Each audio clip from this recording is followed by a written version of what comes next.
is there darkness, yet this comfort is a lamp therein, that there is no error in the will, but only doubt as to the means of success. Else were we as children afeard of night. Thus we have need not but to consider the matter by wit of reason, and of prudence, and of common sense, and of experience, and of science, adjusting ourselves so far as we may.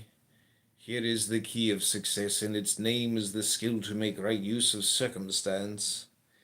This then is the virtue of the mind, to be the wazzer of the will, a true counsellor through intelligence of the universe. But, O my son, do thou lay this word beneath thine heart, that the mind hath no will nor right thereto, so that usurpation bringeth forth a fatal conflict in thyself.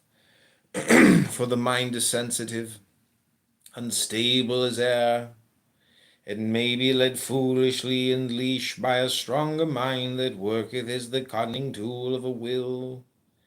Therefore thy safety and defence is to hold thy mind to his right function, a faithful minister to thine own true will, that is king of that star whose name is thyself, by election of nature. Heed well this, O my son, for thy mind passive is rightly a mirror to reflect all things clearly without prejudice, and to remain unstained by them. On the way of wisdom, de cursus sapientis. Therefore consider this again in a figure, that thy mind is as the marshal of an army, to observe the dispositions of the enemy, and to order his own forces rightly, according to that information, but he hath no will, only obedience to the word of his king, to outwit and to overcome the opposite. Nor doth that king make war by his own whim, if he be wise and true, but solely because of the necessity of his country, and its nature, whereof he is but executive officer and interpreter. Its voice as the marshal is its arm. Thus then do thou understand thyself, not giving place to thy mind to dispute thy will, nor through ignorance and carelessness allowing the enemy to deceive thee, nor by fear, by imprudence and foolhardiness, by hesitation and vacillation, by disorder and the lack of firm correctness, by failure in elasticity or in obstinacy, each at its moment, suffering defeat in the hour of shock. So then, O my son, this is thy work, to know the word of the will without error, and to make perfect every faculty of thy mind in right order and readiness to impose that word as law upon the universe, so mote it be. Unreason, source of madness, when not under will. De ratione quae sine voluntate est fons maniae.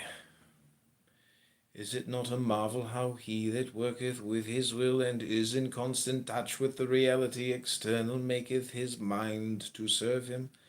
How eagerly runneth it, and returneth, gathering, arranging, clarifying, classifying, organizing, comparing, setting in array, with skill and might and energy that faileth never.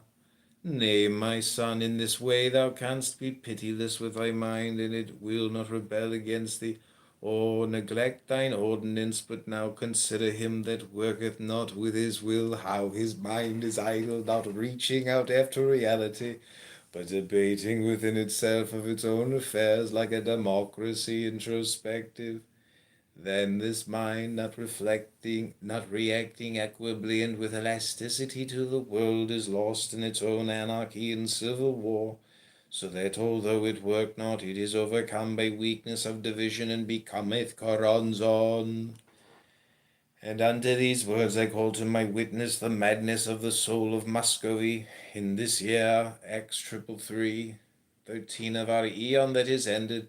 Therefore behold how this our law of Thelema, do what thou wilt, is the first foundation of health, whether in the body or the mind, either of a simple or a complex organism. And truth which may not be told to a woman, de veritate quam feminae non dicere